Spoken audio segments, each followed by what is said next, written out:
E é relacional e é aberto. Isto é, o tempo todo, quando nós sairmos daqui, nossas identidades já mudaram, né? O Stuart Hall, depois eu vinha descobrir, mais tarde, que ele tinha criado a New Left Review. Então ele estava lá junto com a... Também não sei falar o nome dela. Tyrwhitt, que é uma maravilha. A Paola colocou em ação, ela vai me fazer estudar de novo, não só o Patrick Guedes, como vai colocar em funcionamento. Eu queria ler a Tyrwhitt para ver que meio intelectual era aquele dos anos 50.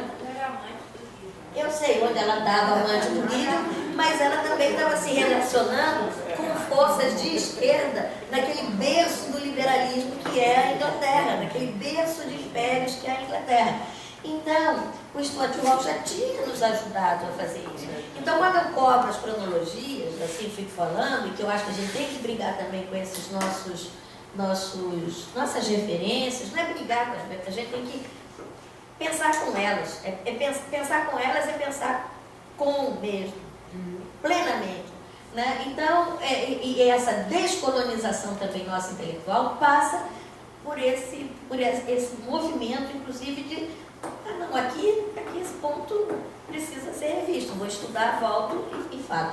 Então, tem essa questão da Tyrwhitt e esse grupo, que aparece também lá no grupo do Tintin, de certa forma, mapear certas figuras na recuperação, eu sei, mas na recuperação melhor da figura, da sobrevivência, dessa primeira leva de sobrevivência do Vargas, do Guedes, eu acho super importante. Mas você já está pontuando ali a gente já tem elementos, basta ler. John Turner no Brasil, que você também abre toda uma janela, nós temos para o pensamento sobre outras práticas, não vou nem entrar no mérito de se é urbanismo ou planejamento urbano, nós temos ali resistências que estão pontuadas páginas atrás de página da sua leitura. E realmente nós temos um longo caminho. E nessa tensão eterna, né, Stella, já postulada desde Kant, entre cosmopolitismo e singularidade, vamos chamar assim, entre um mundo que pertence a todos nós, mas um mundo onde também os lugares têm as suas especificidades, né? Assim, falando isso. Eu não vou me alongar aqui, porque eu acho que já está quase na minha hora de término. Não, só tem 13 minutos. Não, tem 21. Não, 9. 21 para 30. Tá. Eu acho que um outro ponto que nós vamos ter que discutir, nós arquitetos, é porque essa questão ainda do caráter simbólico, da identidade no símbolo, ela aparece nas vozes de várias pessoas que vocês citam, que você cita. Mesmo, eu tenho a impressão que mesmo nas páginas ali dedicadas ao pensamento selvagem, há uma espécie, eu não sei agora qual deles que está falando, que eu até separei, ou talvez nas páginas dedicadas a Brasília, uma ideia de que quer dizer, que a pureza ou a impureza está nos objetos, ou que ou estão nas coisas. Eu acho que isso a gente tem que rever, porque, sobretudo nós, arquitetos, nós caímos nessa armadilha desde a cúpula de Brunelleschi. Entendeu? Nós estamos achando que objetos falam de sociedade, falam de dinâmicas, e não adianta ter críticos no século XVI, não adianta ter crítico no XVII, no XVIII, no fim do XIX, nos anos 30, nos anos 50, essa articulação entre a forma e o discurso, ela é muito causal e a gente não consegue discuti-la. Não que ela não existe, mas ela não tem essa causalidade. É muito interessante isso. Gerar especificidade. Está no meio do esforço, quando ele analisa o estado de luto. Então, eu acho que foi por ali que eu vi. De qualquer forma, o que me... Eu não tenho perguntas para te fazer, Bernstein, de jeito nenhum, né? Mas o que eu falei é porque essa coisa o que o Vargo está tentando colocar é, de novo, conhecimento na vida.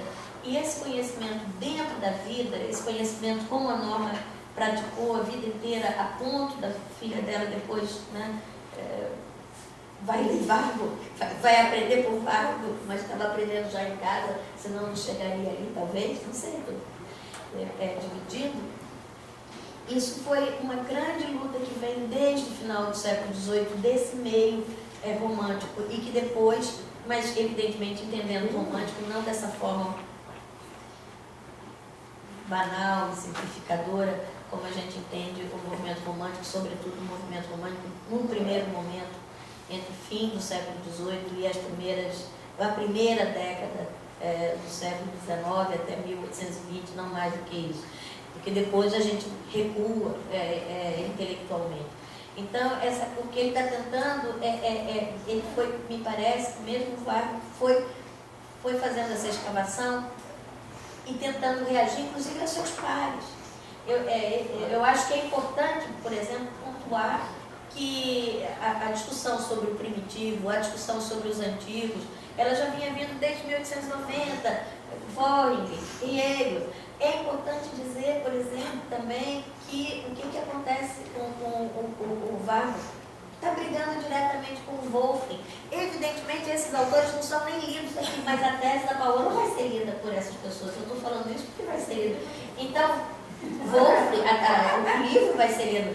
Wolfling, que tinha começado com uma coisa maravilhosa em 1870, em 1900, agora eu vou esquecer a data, comemorou agora o centenário, e vai publicar um livro que, de certa forma, coloca em caixinha de novo o conhecimento e divide os estilos entre o barroco e clássico, linear e pictural. De novo, vai colocar em caixinhas, e enquadrar. Então, vocês vão ver que existem milhões de aberturas maravilhosas. Eu nem vou falar do renascimento do paganismo, não vou falar disso daí, Marcílio Ficino, não vou falar, porque ela põe o ensaio de Montaigne numa citação, né? Então não falarei disso. Agora, me responda, por favor. Não vou falar das viagens, que foram, todas nós sentimos aqui essa questão da viagem e o conhecimento como essa viagem, tá? Mas essa viagem que o conhecimento faz, justamente como você respondeu agora também, já não sei, acho que foi para a Cibele, né? A viagem, não se respondeu para a Norma também. A montagem é uma viagem, né? E o conhecimento é uma viagem. Mas é uma viagem que você está fazendo e que não tem o destino absolutamente certo ao fim. Então, é uma deriva, né? Ou seja, eu estou terminando.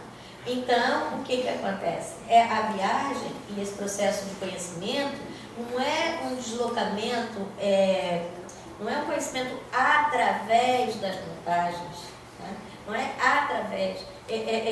As montagens, ela própria, ela que produzem o conhecimento. Então, tem que prestar atenção nisso para a gente poder avançar, para a gente avançar mais. De qualquer forma, como palimpsesto mesmo que eu sou, como os tristes trópicos, que para mim não são um livro, que eu também sou, isso não é um livro, isso para mim é a minha experiência, né? Basta eu sair da porta da minha casa, está ali, tá? Para mim, Bernstein, o seu livro, o seu futuro livro, vai ainda alimentar muitas das minhas noites sem sono. Vou ter muitos fantasmas, que é quando eu frequento esses fantasmas, né? Como muitos de nós sabem, né? E eu só tenho que lhe agradecer. Olha, que agora eu vou chorar. Por tudo, por todo esse afeto de mais de 20 anos. E por tudo que você me ajudou a pensar, da maneira possível, da maneira que eu fui capaz, mas da maneira que tenta manter o mais importante que eu penso que é na vida, que é isso que a gente constituiu. Ao mesmo tempo, uma íntima solidariedade, mas ao mesmo tempo, alto respeito pela dimensão pública e um alto respeito por aqueles sobre os quais a gente não fala. Obrigada.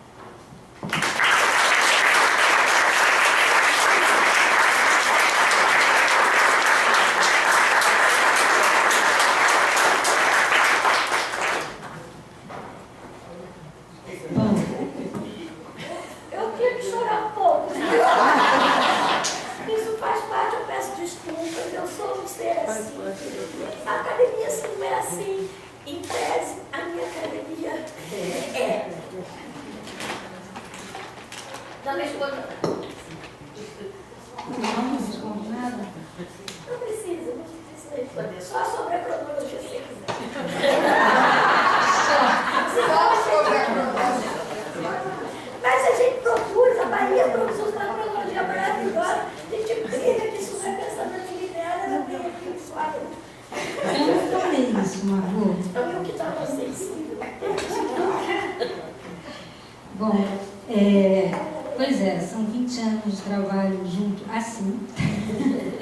Até que hoje a gente brigou pouco, né? Normalmente a disputa é maior, mas eu imagino que ali no trabalho anotado deve estar bem mais embate, bem mais forte. Mas bom, para quem não sabe ainda, eu já vou anunciar publicamente, Margarete vem para a Bahia no segundo semestre. Já é no segundo? Nós não vamos pedir ainda para Vamos pedir ainda, mas... Então eu acho que esse debate vai continuar,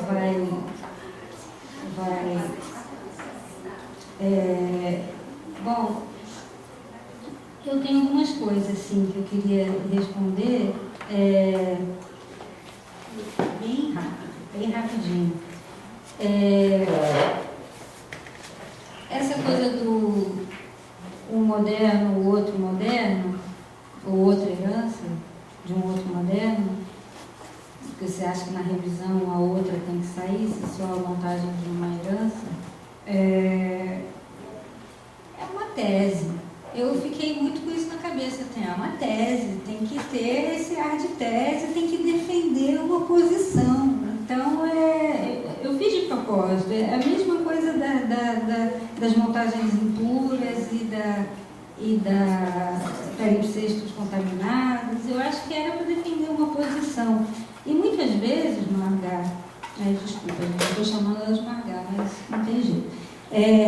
Lúcio Costa, quando entrou, por exemplo, é óbvio que no próprio texto da Onde Sai Aquilo é uma coisinha muito pequenininha. A gente faz, e tem um próprio Condito aqui, que a gente tensiona o próprio Lúcio Costa com o Lúcio Costa, de Ribosati, é mais complexo, é óbvio. Mas, e aí, de novo, para defender uma tese, a gente tem algumas táticas que precisam ser usadas, e os desvios, e que se a gente for tornar complexo, mas está lá, não tá colocado dessa forma. Você prestar atenção, não está colocado assim tão enfático como sendo, e está bem claro que essas vertentes se misturam, está bem claro que não é bem assim, não é uma pessoa está numa vertente, tem a vertente, mas as pessoas transitam entre essas vertentes, né? Então eu acho que isso não está. Mas eu vou rever tudo que vocês estão falando, obviamente, no caso de publicar, que eu acho que ainda está longe de pensar nisso. Eu acho que ainda tem trabalho aí, limpar muita coisa, tem muita repetição. Sobre o contradança das cronologias e dos anacronismos, não é minha frase, é do Didi Uberman. Eu botei.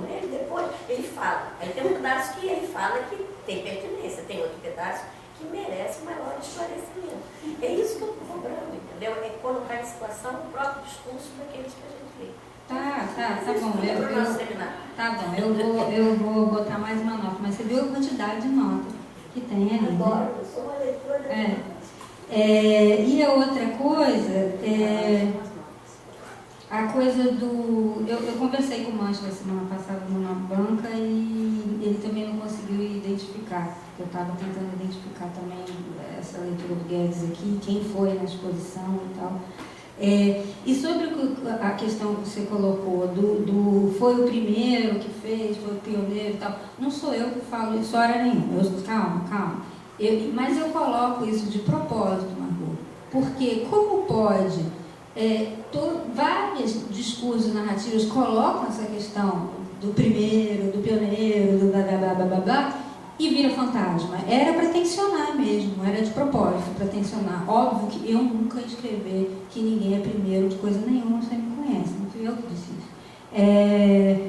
Mas era para tensionar, eu achava que era importante esse tensionamento. Posso também dar uma olhada. Agora, a ideia do alteridade como potência, eu acho que é boa. Eu acho que é uma boa inversão, acho que eu vou pensar nisso. Estética também. Você está brigando com as citações e com as notas, porque eu não escrevi estética nessa tese nenhuma vez. Na última tem 500, mas nessa daí não tem não é minha. São outros autores e muitas vezes também para friccionar com outros, né? Porque assim, se você está pensando em friccionar ideias distintas, tem ideias que você não compactua, você coloca também, óbvio, né? Não necessariamente tudo dali eu estou compactuando. Enfim, sobre pureza e impureza nos objetos, eu estou absolutamente de acordo. A ideia aqui, tanto do mito da pureza quanto da ideia do impuro, é uma postura epistemológica. Não está em objeto, não é a questão, não é objeto. É óbvio, pode se refletir em objetos, né? E aí é uma visão ainda mais formalista da história. Mas o que está em discussão, pelo menos, foi o que eu tentei, é essa impureza como postura epistemológica, de aceitar a impureza, né? E não acreditar nesse mito da pureza. Que mais? Viagem, deriva, montagem de produtos de conhecimento, bom, acho que é isso mesmo. E muito obrigado pela embate e briga e debate nesses 20 anos. Eu acho que a gente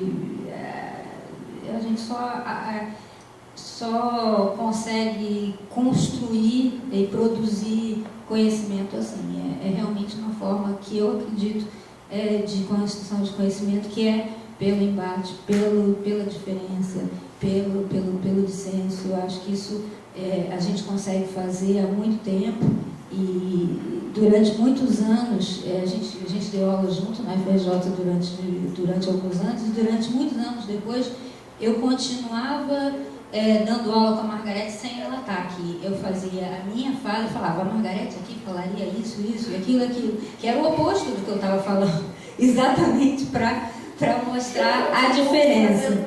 Pois então, eu fiquei muito tempo fazendo isso, assim. Não é fácil, eu acho, de vez em quando. A Margarete aqui falaria assim, ela ia defender o Le Corbusier, ia falar que o Le Corbusier era isso, aquilo outro, né? E aí eu rebato você também, ou seja, então fica... Mas agora a gente vai voltar a fazer isso presencialmente no próximo semestre. Obrigada.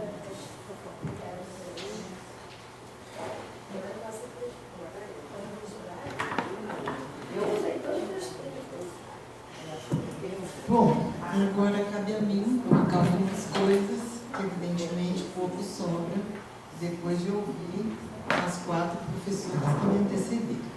Mas primeiro eu queria agradecer a coordenação acadêmica, que me colocou nessa posição extremamente honrosa de presidente dessa banca, dizer que eu estou extremamente feliz em participar desse momento. E desde já eu queria parabenizar a Paola pelo belíssimo trabalho apresentado e parabenizar a Paola pelo brilho intelectual que ela tem e pelo compromisso com a Universidade Pública. eu não tenho nenhuma dúvida absolutamente acerca da titularidade de Paola. Para além de tudo que ela já desenvolveu, em termos de ensino, de pesquisa, de orientação, de coordenação do laboratório, de publicações, ela está mais do que evidente nessa reflexão que nos foi apresentada como tese para promoção à classe de professora titular da Faculdade de Arquitetura da UFSC. Temos um grande orgulho de ter você entre nós. A tese apresentada, Montagem de uma Criança, é um monumento. E eu acho que este monumento, diferentemente, né, do que é uma visão corriqueira do monumento, ela é um monumento de erudição, de pesquisa, de texto e do objeto que ela produziu. E o objeto que ela produziu é tão lindo, com a ajuda, né, de Gilson e de Igor. Ele é tão bonito que eu não tive coragem de trabalhar sobre ele. Não tive coragem. Pela primeira vez, eu li na tela do computador. Porque ele era tão bonito que eu olhava e falava, não vou ter, o papel é tão macio. Eu não ia ter coragem de escrever sobre ele. Também não escrevi na tela, porque não tem graça. Mas assim, realmente é um objeto para ser fruído, né? Muito bem pensado, muito bem estruturado, etc. E esse trabalho, então, que é um trabalho hercúleo, eu acho que todo mundo se referiu a isso aqui, é um trabalho de escavação de referências milhares, de competência na construção das relações, de elegância na estrutura, de insinuação e borramento imagético, de uma escrita militante e obsessiva, quase um manifesto, e aqui eu estou fazendo uma provocação, cuja intensidade às vezes nos faz perder o fôlego. Eu diria, fazendo uma segunda provocação, que é um texto de enorme sabença sobre o impuro, a devoração e a alteridade. E depois de ouvir nossas sábias colegas que trouxeram muito brilho para essa cerimônia de passagem, acho que pouca coisa resta colocar. Então eu vou tecer algumas considerações cujo objetivo é fazer com que a gente possa ouvir mais Paola, sem imposição no que ela achar conveniente, se você achar conveniente. E, portanto, serei muito breve. Como sempre, três eixos organizam meus parcos comentários, que vão interrogar, sobretudo, as escolhas que você fez. Então, a gente vai pensar um pouquinho sobre a questão da montagem, sobre a questão do impuro e sobre a questão de silenciamentos. A montagem, que é proposta retomada a partir de vários autores citados, é muito interessante como método e como desafio intelectual e historiográfico, que eu acho que é o que a gente está falando aqui, um pouco de construção de conhecimento, de formas, né, de fazer isso, etc. E a montagem seria, então, trazida como uma oportunidade de criar conflito, fricção, incongruência, o que levaria a outras possibilidades de problematização dos objetos percebidos. A montagem da tese, no entanto, apresenta, a meu ver, muito mais uma montagem por similaridade do que por contraste. Internamente, embora possa haver surpresas deliciosas, aliás, nos encadeamentos, não há dissonância ou confronto, mas coesão absoluta entre personagens, pensamentos, modos de compreender a produção de pensamento, da sociedade, da arte e do urbanismo.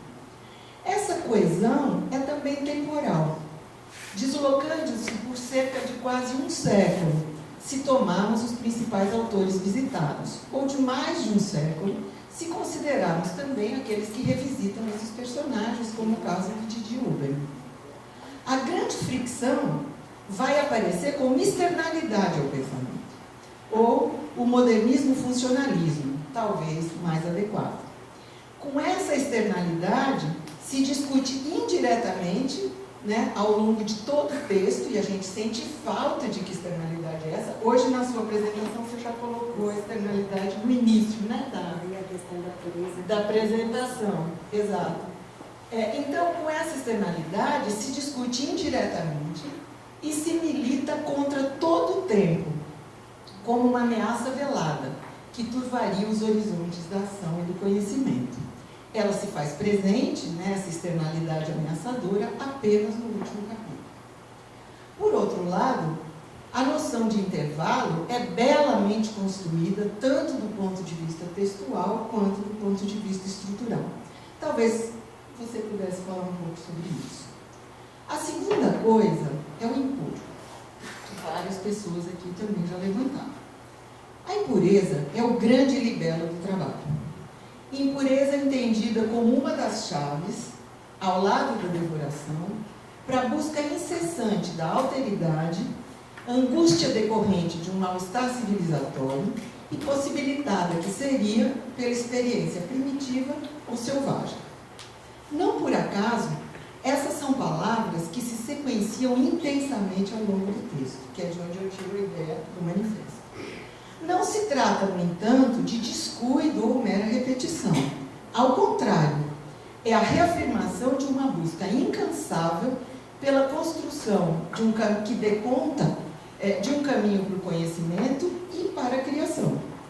Impuro, em suas várias versões substantivas e adjetivas, é utilizada 230 vezes ao longo do trabalho. Viva o PDF, que faz isso sozinho, certo? Não fosse o PDF. Bom, a alteridade comparece 252 vezes. Devoração, 114. Selvagem e primitivo, 176 e 155 vezes. Viva o PDF. O que talvez a gente pudesse discutir é que, por ocupar um espaço de absoluto na sua argumentação, não existe qualquer questionamento ao impuro. O conceito que se opõe, claro, ao puro, que é um mito, como Oiticica formula, parece resvalar para o mesmo campo argumentativo da pureza, o que nos levaria a falar, nesses termos, da pureza do impuro.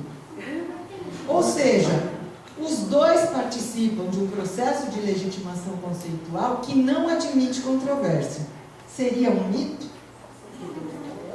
Haveria, então, uma positivação absoluta do impuro, que pode ser encontrado até, se a gente quiser, a selvageria gótica e a perfeição renascentista do Bica, né? Há décadas. Mas essa positivação absoluta do impuro, ela reinaria inquestionável, tornando necessariamente puro.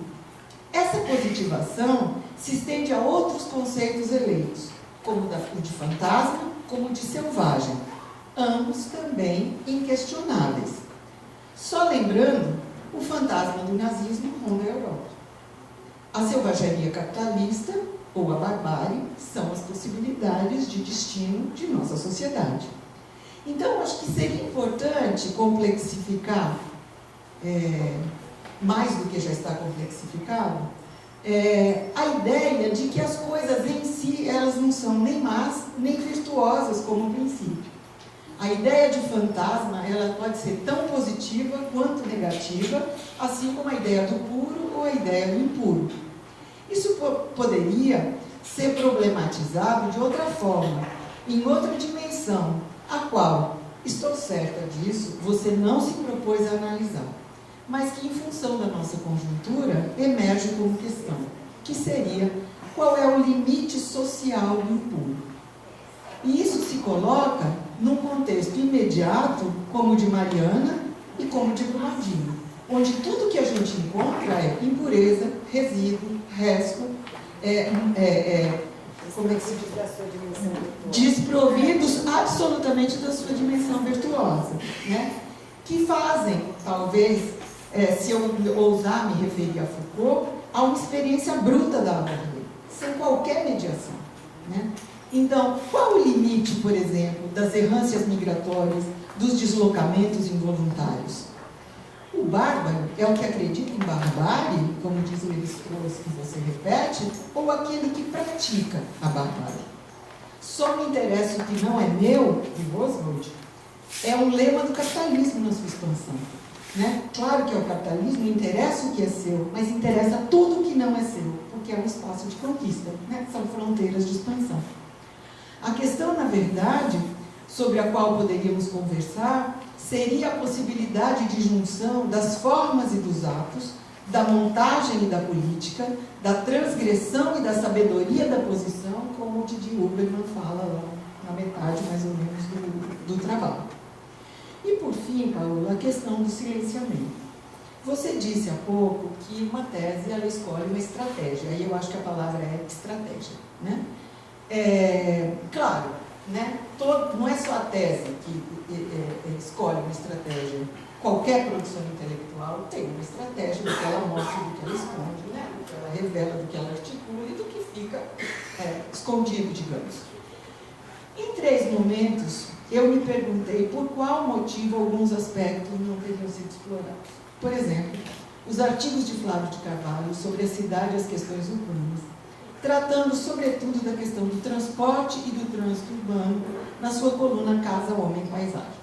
Então eu imagino que esses artigos sejam muito mais conformes a uma determinada, uma certa tradição do urbanismo que não valeria a pena trazer, que se por um lado daria maior complexidade ao personagem, Flávio de Carvalho, de outro ela teria um certo desconforto, digamos assim, nessa construção desses personagens ícones, né, de determinadas posições na construção do impuro e do selvagem, etc. Me espanta também que os objetos indígenas que foram roubados por Lévi-Strauss e levados para Paris sejam apenas tratados como recolhidos, entre aspas. Né? E eu acho que, enfim, aí eu imagino, já conversando com a Paola diária, né, que a gente vê aqui, né, trabalhando todos os dias. Assim como o odor do café brasileiro para embalar o surrealismo francês. Né? Então, assim, são elementos que eu acho que tem sentido de estarem subterrâneos quando você quer reafirmar de verdade a potência de um raciocínio, mas, por outro lado, daria maior complexidade a esses mesmos personagens que você está trabalhando. E, por fim, o perspectivismo ameríndio concebido num espaço e numa linguagem que são radicalmente outros. E o não aparecimento de qualquer linguagem que não fosse filtrada por uma imensa intelectualidade. Né? Então, quando o Lévi-Strauss, ou quando o Viveiros de Castro eles estão falando da perspectiva ameríndia filtrada, problematizada, entendida e referenciada num quadro de produção intelectual da metade do século XX ao final, no início do século XXI. Né? Então, aquilo que Stella chamou a atenção no início, que não existe conhecimento sem filtro, né? Não existe, a liberdade é um desejo, mas ela está condicionada por todos os filtros que carregamos. Eu acho que isso é uma coisa importante que me leva a pensar, por outro lado, que eu adoraria ter visto o Rosário Bispo dos Santos e suas criações terem emergido, né, desse longo trabalho, entre outros, entre milhões de outros, que poderiam confluir produtivamente com as preocupações da sua tese. E por fim, uma coisa que eu acho que eu só me dei conta hoje na sua apresentação, que eu acho que isso é um elemento também para a gente conversar bastante, e que a Margarete já começou a alterar também, mas você define o urbanismo como potência de alteridade e eu defino o urbanismo como potência do comum. Né? E aí eu acho que essa é uma conversa bem interessante para a gente pensar não só os dois conceitos, como eles conversariam eventualmente entre eles. Bom, essas ponderações que eu fiz serviram apenas para estimular um debate, nos brindando com mais reflexões de Paola em seu rico mundo de ideias. Evidente que pode acontecer agora ou em outras ocasiões. apresentações, como esse seminário que a gente está já se propondo a fazer, além da torre anguriana. Afinal, não faltarão oportunidades. Então, eu finalizo reafirmando que todo esse debate público reafirma a titularidade de Paola, seu brilho intelectual e seu compromisso com a universidade. Obrigada.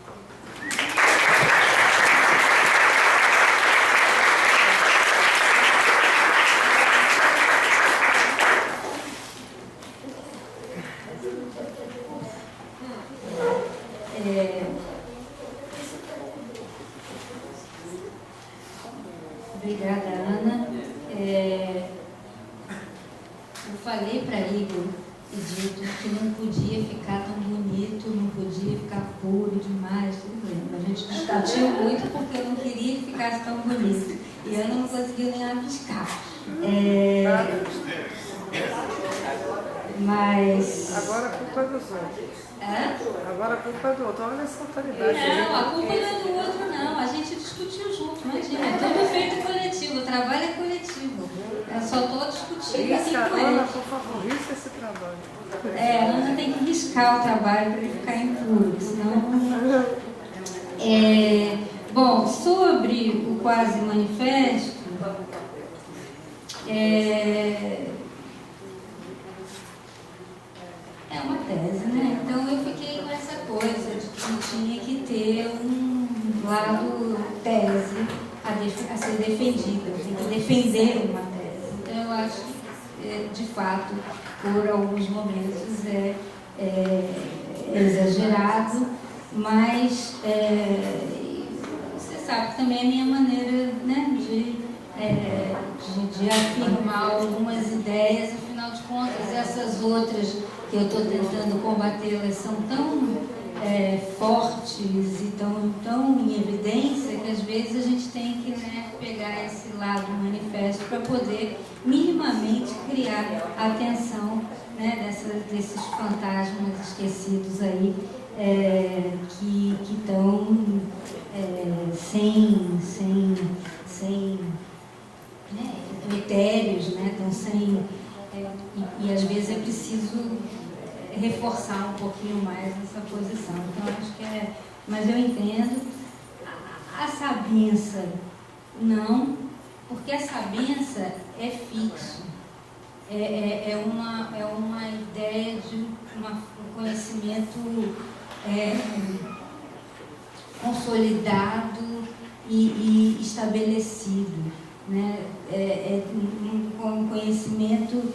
Por isso que eu comecei com a Ana Clara e com as ideias em movimento. Eu acho que tem algo em movimento nisso tudo e que eu acho que a Sabença é algo mais dentro de padronizado, né? Porque a ideia ali era pegar todas as culturas populares e colocá-las dentro de uma padronização. Então, eu acho que não é muito por aí. Os 3 pontos, vamos lá. A montagem que você coloca como sendo mais por similaridade que por contraste, talvez a forma que ficou, porque a montagem mesmo, ela não é a que está aí, ela é a que foi feita para que o texto pudesse emergir. Quer dizer, a partir da montagem é que saem os nexos, e são desses nexos que surgem talvez essas semelhanças, né? Na hora que aquela imagem, que eu vejo aquela imagem da exposição do Guedes e coloco ela junto com as imagens do Vargo, não foi aquela primeira imagem que eu coloquei, né? Foram várias outras para criar esses nexos. Então, esses nexos, eles são criados na mesa da montagem. Então, na mesa da montagem, é por contraste que surgem. E aí, depois, talvez, tenha aparecido mais como se falou, por similaridade. Mas aí já é uma forma final, quer dizer, que não é nem final, é uma forma temporária, né, de como ficou o trabalho até esse momento. sendo modificado por tudo que vocês falaram, lógico, isso que não vai ficar. Então tem uma coisa que é a montagem, a forma que ela aparece, inclusive do próprio Atlas Menemozinho, né? Tem estágios do Atlas que ele fotografava, mas aquilo também depois é modificado. Então, por vezes pode parecer que são as similaridades, mas na verdade várias outras montagens foram feitas para que aqueles nexos surgissem e fossem. Não sei se eu consegui explicar, mas. Assim, cadê a colher com salto do Breton no mercado das pulgas, sabe? Uhum. Porque eu acho que aquilo é um achado, uma trouvaille que você mesmo fala. Uhum. E que talvez, no seu processo de trabalho, se isso existiu, ele não comparece. Não, ele existiu. Né? Então, não, e é isso. Então, talvez valesse a pena, porque eu fiquei procurando a colher de salto, porque para mim é uma fixação, por exemplo. Né? Então, é um pouco nesse sentido que eu estava. Mas, por exemplo, ela está, para mim, na árvore dos mitos lá do Lévi-Strauss.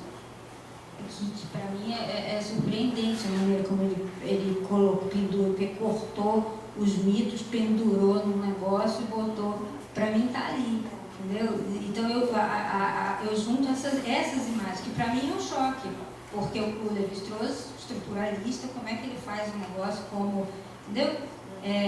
Então aparece ali, não aparece necessariamente da maneira como eu coloquei na montagem.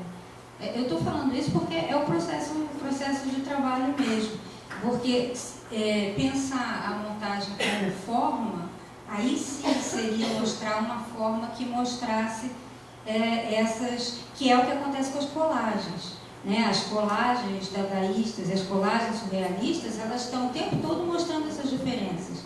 Aqui, no que eu estou reivindicando de montagem como forma de conhecimento, é um meio, aquilo ali é uma passagem, um meio para chegar a outra coisa, que são as questões, e que não se importa com essa fase mais, digamos assim, formalista, que seria essa dos contrastes, dos choques, etc. Então, não necessariamente os choques aparecem. Os choques e as faíscas, elas são necessárias para que os nexos e as ideias, muitas, todas que estão aí, surgissem. Que não foram ideias minhas, prévias. Né? Eu não pensava isso antes de botar em choque o Bárbaro e o Guedes e colocar eles juntos para falar. Eles é que estão falando muita coisa. Entendeu? Então tem ali algo que surgiu desse choque. É uma maneira de trabalhar. E isso é óbvio que não aparece o tempo todo, não. Isso eu entendo. E isso é uma dúvida, isso é até uma dúvida nossa no laboratório. Se deve aparecer o processo ou não. Né? Alguns trabalhos a gente fez aparecendo o processo e aí fica só o processo. E aí o trabalho não é sobre o processo, é uma questão. Essa questão que você colocou, Ana, é de fato uma questão. Aliás, as três, né, são questões muito importantes para a gente. A questão do intervalo. A questão do intervalo é uma questão fundamental, porque é exatamente isso. Que a ideia é que nesse limiar, nesse entre aí, que pode fazer emergir alguma coisa. Né? Então, é a pausa de tela. Mas a pausa de tela é mais temporal. O intervalo ele tem algo de daqui na mesa mesmo, no presente, no exercício na prática. Eu acho que é algo mais. É um intervalo mesmo entre as coisas. Como esse entre é importante para que algo outro possa surgir, né? Não dado daquilo que a gente não esperava. Que é o momento da reflexão, mas a reflexão, a gente acha que a reflexão vem nossa. Essa é algo que vem da própria mesa, né? Vem da própria. E que é óbvio que depois você vai parar para refletir, né? A mesa não reflete, é isso. Ainda não, mas olha que. Botar um copo. Vamos lá. A questão da impureza. Eu entendo perfeitamente, Ana, a sua preocupação com a positivação do impuro, é algo que você sempre me fala, inclusive desde o início da positivação das favelas, é algo que você sempre colocou para mim, e eu escuto e entendo, e eu acho que está dentro do tom manifesto também. Eu acho que é algo que é profundamente moderno, mas que me parece que, não sei, tem algo dessa impureza fundamental aí de novo, que ela é tão pouco vista, tão pouco percebida, tão pouco... que a gente precisa apontar mais, né? Porque a pureza está dada, né? A pureza está dada como uma postura que se conhece. A impureza não, é aquela que a Cibele falou dos sujos, feios e malvados. Eu acho que não está dado. Eu acho que até hoje continuo afirmando que não está dado e que a gente precisa, não é tornar visível, não é dar voz a, não é outra coisa, é entender e a partir daquilo conseguir transformar, não positivar nesse sentido, mas positivar no sentido de uma postura que possa entender, compreender, valorizar, incorporar essa impureza também. O que não quer dizer que é uma coisa ou outra, não. É só uma ampliação das possibilidades. Olhar essas impurezas fundamentais que estão aí, e aí entra a impureza fundamental do tempo, e aí pela memória, e do outro, pela alteridade. Daí que entram esses dois. Mas vou rever o tom manifesto, vou rever. Sobre o fantasma selvagem também como em si, também não acho. Assim, o fantasma, eu acho que eu tentei deixar bem claro que é um tipo de fantasma específico, que é o de Book, né? Que é aquele fantasma errante, não é qualquer fantasma. É um fantasma não redimido, e que faz parte...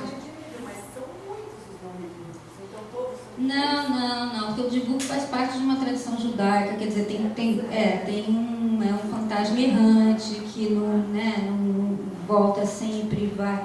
É um tipo de fantasma que não é.